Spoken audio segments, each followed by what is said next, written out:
PDP Laban Street, PDP Laban Street, PDP Laban Street, PDP Laban.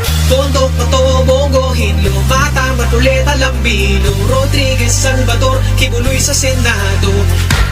Tondo, Pato, Bongo, Hinlo, Mata, Matuleta, Lambino, Rodriguez, Salvador, Kibuloy sa Senado. Duterte straight, PDP Laban Street, PDP Laban Street, PDP Laban Street, PDP Laban, PDP Laban Street, PDP Laban Street, PDP Laban Street, PDP Laban. Duterte! Ano nga ba ang ibig sabihin ng larawan na ito na inilabas ni Direk Daryl Yap? Naglalaro sa isipan ng mga netizens kung i-endorso ba ni Vice President Sara Senator Amy Marcos. Marami ang nagsasabi na AI lamang ito, pero hindi. Mismong nasa photoshoot sila. Nag-trending ang post ni Direk Daryl Yap na #itim. Ano nga ba ang ibig sabihin nito? #itim ang kulay, pero maliwanag ang mensahe. Sa kanan niya ang Iron Lady ng Davao, Vice President Sara. Sa kaliwa, ang Reyna ng Revelasyon, Senator Amy Marcos. At sa gitna, ang utak, bagyo, ang laging pinag-uusapan, Direk Daryl Yap. Tatlo silang nakaitim, tatlong pangalan, tatlong puwersa, isang kilabot na kombinasyon.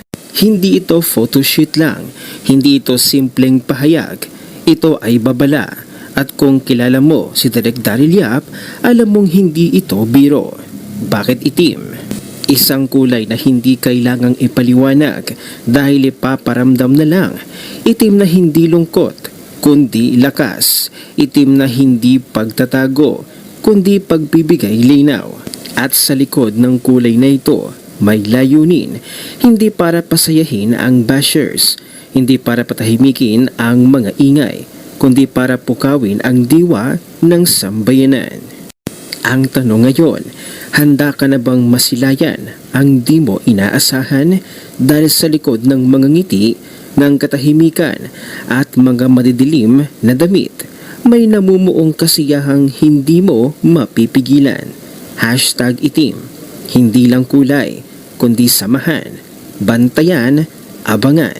Dahil kapag ang direktor ay may dalawang reyna sa tabi niya, siguradong may script na ikagugulat ng bayan.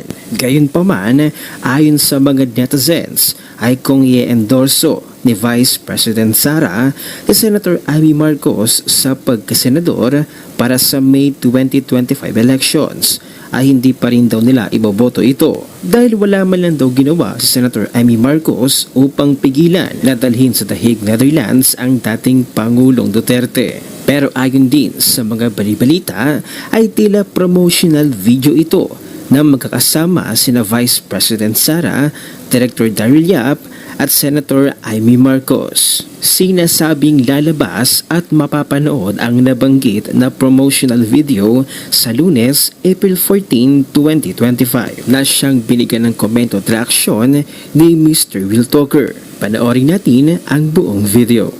So may mga kumakalat ngayon na litrato mga lords na parang endorsement, I think, ni VP Inday Sara kay Senator Amy. Tapos andyan din si Daryl Yap.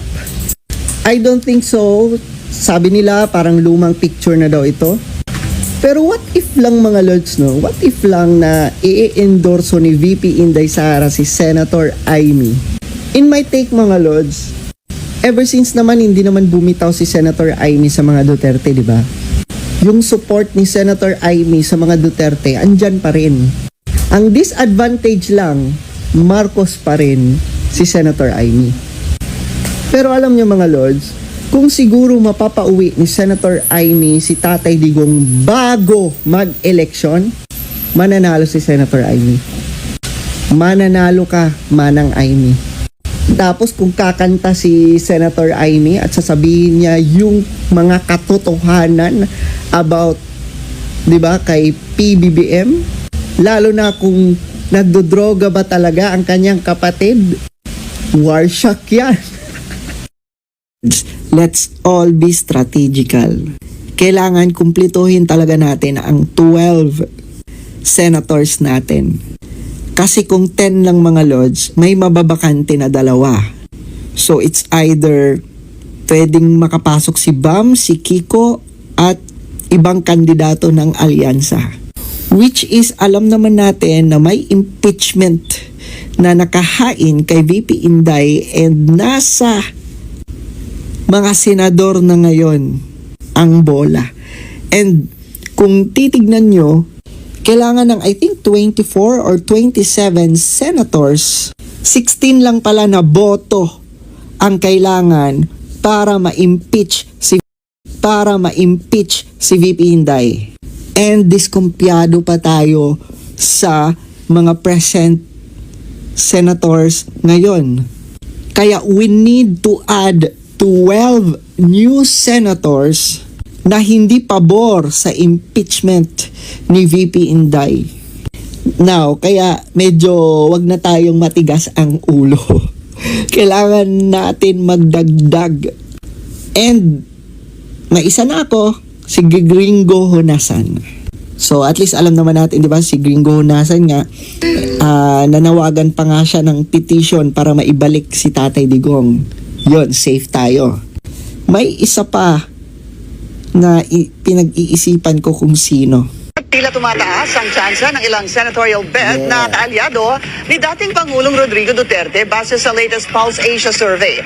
Ang dating aktor na si Philip Salvador at Sagip Party List Representative Rodante Marcoleta pasok na sa mga probable winner. Si Senador Bongo naman number 1 pa rin sa survey habang number 3 na si Senador Bato de la Rosa. Kasama rin sa mga probable winners sina Senador Bong Revilla, dating Senador Ping Lacson, Willie Revillame, Ben Tufo, Makati Mayor Abby Binay, Senador Lito Lapid at former Senator and boxing champ Manny Pacquiao. Laglag pa rin sa tinatawag na Magic 12 si Senador Amy Marcos. Malayo-layo pa, pero palakas ng palakas ang PDP laban. And malayo-layo pa, may almost 1 month pa and kaya pa pumasok ng ibang PDP laban senatoriables. TSP Cheese noon pa ayaw talaga pirmahan. Yung unang hearing, 2 sampinang hinihingi ko, pirmahan sana niya dahil hindi sumisipot. Yung ikalawang hearing, nakita naman ang lahat, walang sumipot ni isa, sangkatutak ang aking sampina. Hindi rin pinirmahan. Tapos nakiusap siya sa Malacanang, biglang pinagbigyan kami ng 10 witnesses. Pumayag na ako sa 10 witnesses, at least matuloy Nakiusap lang. siya sa Tapos Malacanang. pinaltan din yung date. Pumayag na rin ako, matuloy lang. Pinagbibigyan ko ng pinagbibigyan, pero labis naman yung pinalaya, yung na-detain. Tama. Hayaan naman pumunta sa libing. Wala namang problema yun. Contempt kasi is an option given to the committee. Tapos pipirma yung Senate President. Hindi ko naman hinida yung contempt order. Pinakita ko lamang nung tinatanong na kung bakit pinalaya. Eh yung pala, hindi pa niya nakikita yung contempt order, pinalaya na niya kaagad. Iba na ang Malaka. Wala, tuta talaga. No, tuta talaga si Cheese ng Malacanang. Di ba? Halatang-halata mo naman eh. Mahirap talaga mga lods kung yung mga public officials natin walang sariling desisyon. Ano kaya sa palagay ninyo mga kasweet ang magiging pasabog ni Direk Daryl Yap, Vice President Sara at Senator Amy Marcos bukas? Ano kaya ang ipinahihiwatig ng kanilang kasuotang kulay itim? Ano ang inyong opinion? Huwag nang